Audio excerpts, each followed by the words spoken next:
প্রথমত বাংলাদেশের সরকার কি একটা নির্বাচিত সরকার? ভারত একটা নির্বাচিত সরকার আছে, যাকে আমি সমর্থন করি, বিরোধিতা করি, কিন্তু একটা সাংবিধানিক প্রক্রিয়া নির্বাচিত সরকার। তাহলে বাংলাদেশের জনগণ, বাংলাদেশের বামপন্থীরা প্রথম চাইছেন যে সেখানে দ্রুত নির্বাচন করে নির্বাচিত সরকার, তার মানে ওখানে গণতন্ত্র যাতে পুনঃপ্রতিষ্ঠিত হয়।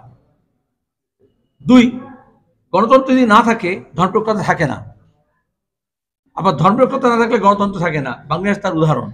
সেখানকার সরকার সেখানকার ধর্মনিরপেক্ষতার নীতিকে জলাঞ্জলি দিচ্ছেন যখন সংখ্যালঘুদের উপর অত্যাচার হচ্ছে, হিন্দু মন্দিরের উপর আক্রমণ হচ্ছে, বা তোমার গিয়ে মিথ্যা মামলা হোক, সত্যি মামলা হোক, যখন নির্যাতন করা হচ্ছে।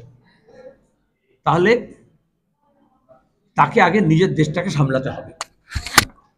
এবার শেখ হাসিনাকে ভারত সরকার আশ্রয় দিয়েছেন, এটাকে বলে পলিটিক্যাল অ্যাসিলাম, রাজনৈতিক আশ্রয়।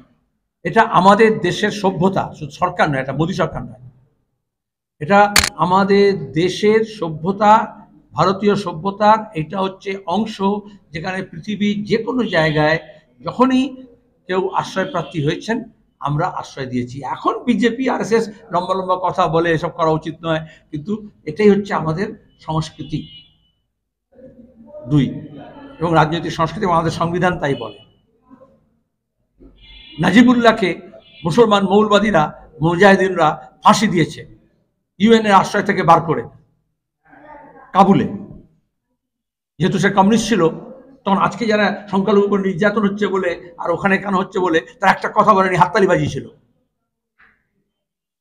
তখন আমরা বলেছিলাম যে আশ্রয় দিতে হবে, এবং আজও পর্যন্ত অনেকে জানেন না নাজিবুল্লাহর পরিবার ভারতেই আশ্রিত।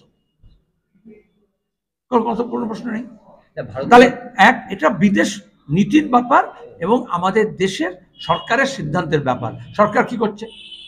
বিজেপি এমন একটা দল, সরকার বলছে আমরা বাংলাদেশের সঙ্গে ভালো সম্পর্ক করবো, আর শুভেন্দু বলেছে তার নেতা ওখানে গিয়ে নাকি সে যুদ্ধ ঘোষণা করার জন্য পেট্রোপোলে চলে যাচ্ছে। গুজব রটানো হচ্ছে ওখানকার সব রিক্সাওয়ালা সব নিয়ে এখানে আমাদের আক্রমণ করছে। এটা কি তো বলে তো হিংসার চাষ। তাহলে ইউনূস সরকার যা করতে ব্যর্থ, আজকে এখানকার বিজেপিও এবং এখানকার তৃণমূল সরকারও তা করতে ব্যর্থ, যে এইগুলোকে প্রশ্রয় দেওয়া যায় না। হিংসতা হচ্ছে দাবানলের মতো ছড়ায়। এবং বাংলাদেশ পার্টিকে পুনর্গঠিত করা এই জেলায় যে সম্ভাবনা আছে, সেই সম্ভাবনাকে যাতে আমরা কেন্দ্রীভূত করতে পারি এই সম্মেলনের মধ্য দিয়ে, সেই চেষ্টা আমরা আলাপ আলোচনার মধ্য দিয়ে করছি। এবং মনে করি সামনের যে দিনের মধ্যে যে ক্ষেত্র যেমন আছে